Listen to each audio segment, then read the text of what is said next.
A very good afternoon to all our viewers. Thanks for tuning into NDTV. This is the Southern View, where we bring you all the top stories that's making news from the southern part of India. Now, while of course on a daily basis we tell you everything from Telangana to Tamil Nadu to even Andhra Pradesh, but today the focus will be Karnataka and especially Bengaluru because of what has happened, viewers. Over the last 48 hours, there have been multiple photographs and videos that have emerged from the Bengaluru Central Prison. But the videos that you see on your television screens will make you wonder, are these really prisoners? Item songs going on in the background as they sit in front of a television set, holding mobile phones, watching reels, listening to music, dancing away, drinking alcohol, having bar snacks even. These are the kind of visuals that have come in. This has now prompted action from the top to the bottom. The Karnataka Home Minister chaired a high-level meeting just minutes earlier. We are right now standing outside the prison's office here in Bengaluru, where the Karnataka Home Minister has even said that serious action is going to be initiated. As of now, 2 officials have been suspended, 1 has been transferred. Now you may wonder why. The reason is that, let me tell you viewers, among the videos that have emerged is of a serial rapist and murderer, Umesh Reddy. He is accused of killing and raping over 18 women. He's seen using a mobile phone not in 1 video, not in 2, but in 3 videos. He's even seated in front of a television set where there's an item number that's going on. Then, the most shocking of them all was a ISIS operative who was arrested by the NIA a few years ago. This was a man named Manna, Zuhaib Manna, who was sent to Parapanagarara Central Prison. Now he's seated there, not just holding a smartphone, but also telling the person who's filming this video that he knows how to operate things and he's been managing things from he was a child. Now this is a man, viewers, who's been accused of radicalizing youth. He's been accused of raising funds. He's been accused of brainwashing people by showing them videos and then even sending them to Syria. If he's given access to a smartphone inside prison, just imagine what he could do. And more importantly here, there's nobody anymore to watch him. He's not coming under any radar. Then comes more pictures. Tarun, he's accused number 2 in the Ranya Rao gold smuggling case. Gold bar worth crores was smuggled into Bengaluru. There's supposed to be a lot of big hands that are involved here. Now he is lodged in the Parapanagarara prison and he enjoys a mobile phone. He enjoys, cooking for himself in a separate barrack. Then there are videos of people dancing and celebrating, bringing in alcohol bottles. While all of this has been happening, the BJP has been saying that this is what happens under the Congress rule. But is this a problem pertaining to a particular government? Probably not. Because in the past, when Sasikala was in Parapanagarara, there has been a lot of issues. There was an investigation that was ordered. Abdul Karim Telgi was at Parapanagarara. There have been allegations of VIP treatment to him. Actor Darshan was at Parapanagarara and we've seen again VIP treatment being given to him. My colleague Ritu is also with me on the broadcast. Today she in fact even visited the area near the central prison where residents living nearby are not able to make phone calls. They cannot call an ambulance because they don't get network on their mobile phones because of the jammers that are installed in the Parapanagarara Central Prison. But for the inmates inside, it seems like everything is smooth as day. Well, Ritu, tell us what you found when you went there and more importantly, how this issue is burning in the state.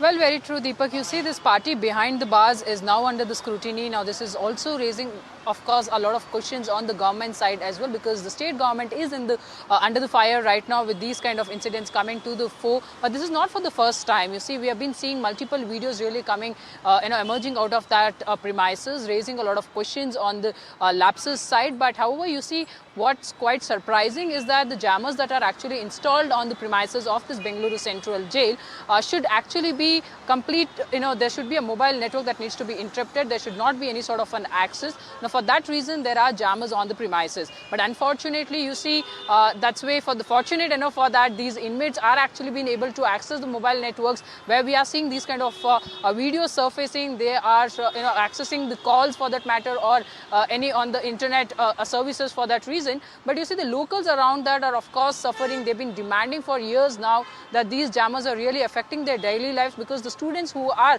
taking online classes are unable to take those classes, or for that matter during the emergency reasons as well, the people are unable to really make calls. Now that's something that the NDTV also really tested on their own, on our own, to try and understand what really is panning out on the ground. But however, needs to be seen, because this is not the answer that we really have to see from the Home Minister's side.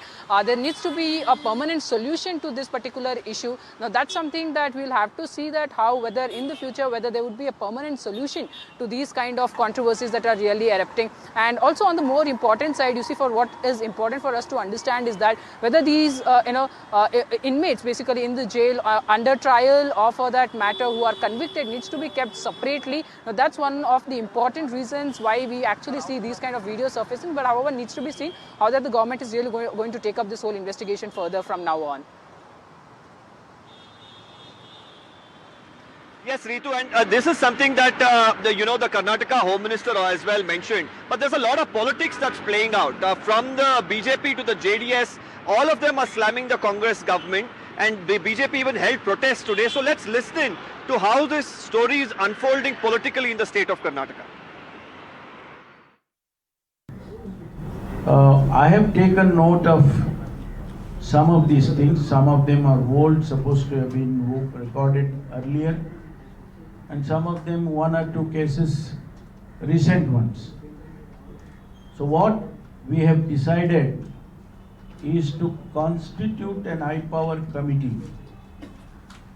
to look into these issues, these incidents, and also the suggestions to see that these prisons are well maintained and well kept, and none of these incidents will happen in future. See, this apparently the video that has been posted was 2.5 years old. The Home Minister was Mr. Ashok only, no? Ask him what happened. He was also the Home Minister. The video that is being circulated, we are accountable, sir. If the video was yesterday's, we could have commented. The video is 2.5 years old is what they're saying. Today the Home Minister is having a meeting. Let us see what it is. We'll find out the authenticity of the video, when the timelines were, when it happened. So, Mr. Ashok only was the Home Minister at the time. जब भी कांग्रेस सरकार जब से कर्नाटक में आया है, तभी से ये एंटी नेशनल एलिमेंट्स को, टेररिस्ट को पूरा सपोर्ट दे रहा है सिद्धरामैया सरकार।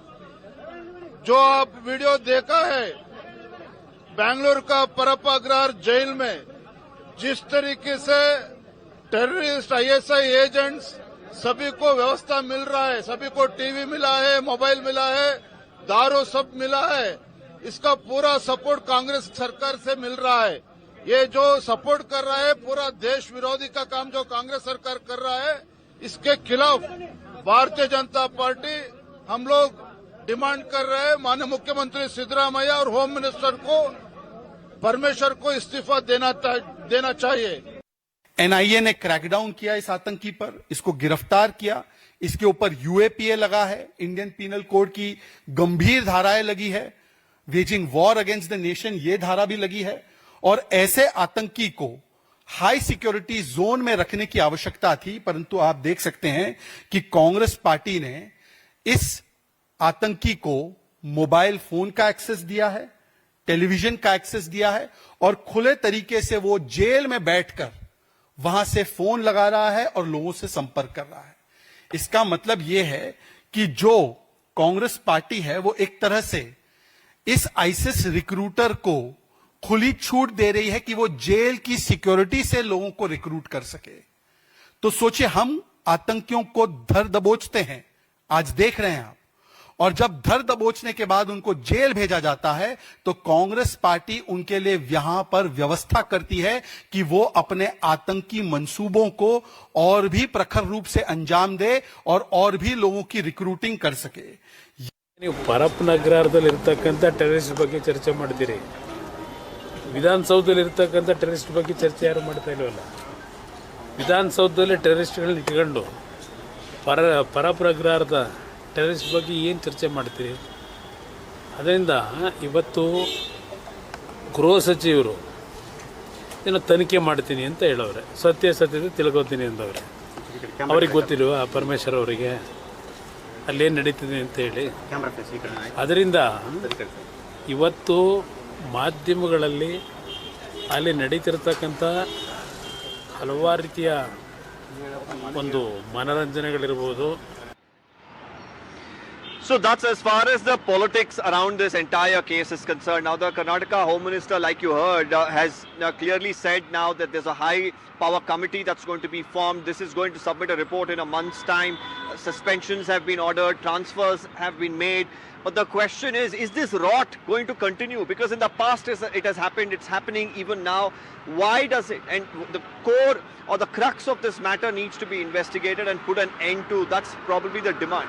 Now, just a little while earlier, me and my colleague Ritu were discussing how, on one hand, prisoners in Parappanagara are enjoying mobile phones, they're making video calls, they're sharing reels, they're on, Instagram and more. But for people outside, just on the periphery of the Bengaluru Central Prison, there's a major issue that they face. Now, there are network jammers that are installed to prevent the prisoners from using mobile phones inside or getting hold of it, but that's clearly not working because there are people who are using these cell phones inside. But for the people outside, they're not able to, go and attend office video conference calls. Students are not able to attend online classes. People are even complaining that when they want an ambulance as an emergency, they're not able to make even a phone call. This is the problem that people face just at the periphery of the central jail. Why is this stark contrast? My colleague Ritu visited this area, spoke to the residents. Let's take a look at this exclusive news report.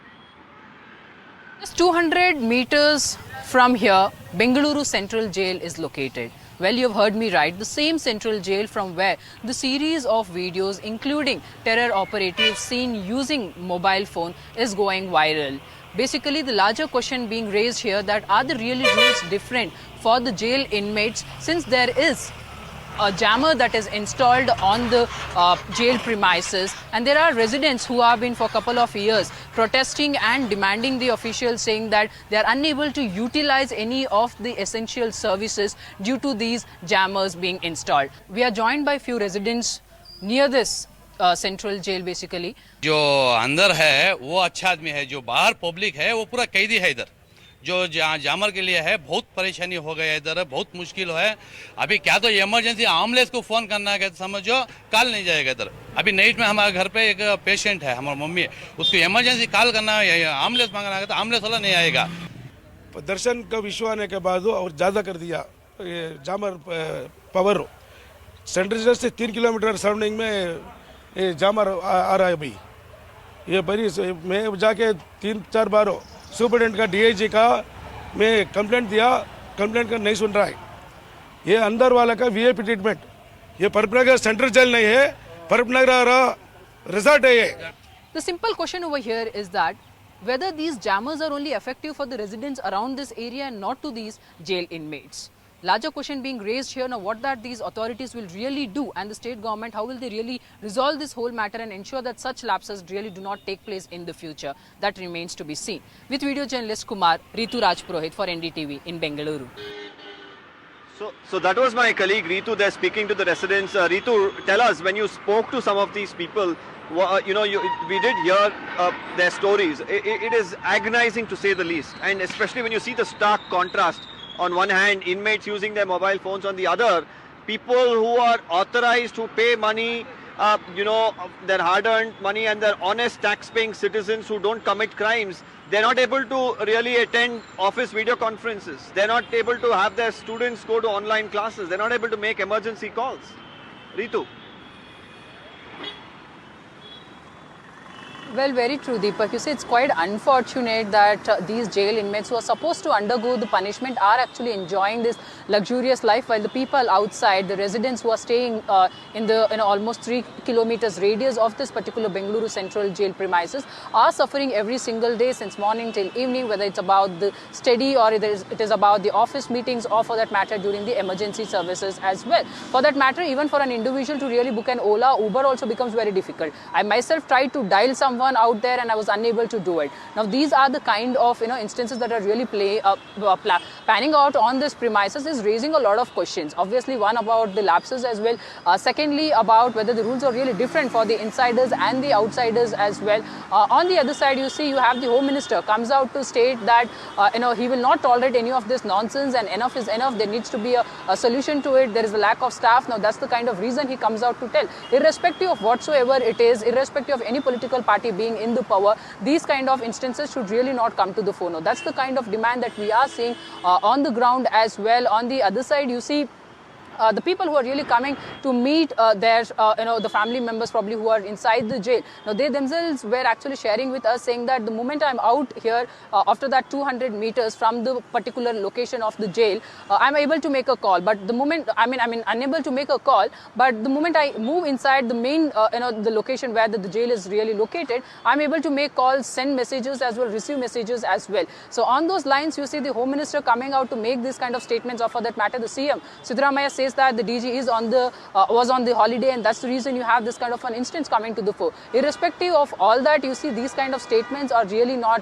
will not be entertained for that matter by the residents as well, but needs to be seen, because whether this committee that the Home Minister has announced, will that really do its job and ensure that these instances really do not come to the fore. Back to you.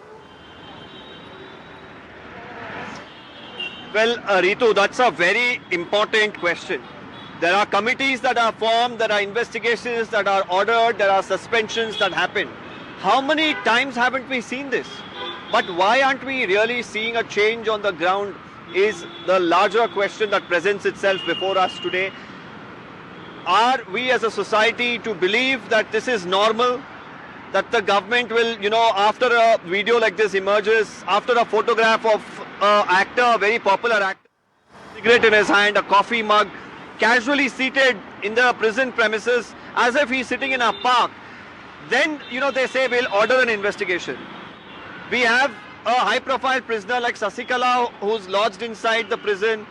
There are allegations made by a senior IPS officer who's in charge of prisons, but eventually of course she's shunted out, and at that point in time they say we'll order another investigation. Now you have videos of a ISIS operative who is accused of actually radicalizing youth using a mobile phone and mobile videos. Now he's given a mobile phone inside the prison. Now there is a serial rapist. There are documentaries made on this individual who's accused of raping and murdering over 18 women. He is given a mobile phone inside prison, viewers, and this is the most shocking and appalling part of it all. A gold smuggler who was very recently arrested, even this is a very high profile case. Even he's given, amenities to cook inside prison, to use a mobile phone. So, is there a point of having these committees?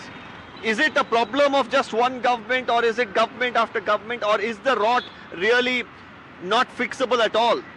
Is there an overhaul that's needed in the entire, prison administration in the country or in the state of Karnataka is the question that presents itself today before us, even as the Karnataka Home Minister has assured that in a month's time, a report that will be submitted will be made public for everyone to see, and the government will take some serious action based on that report in itself.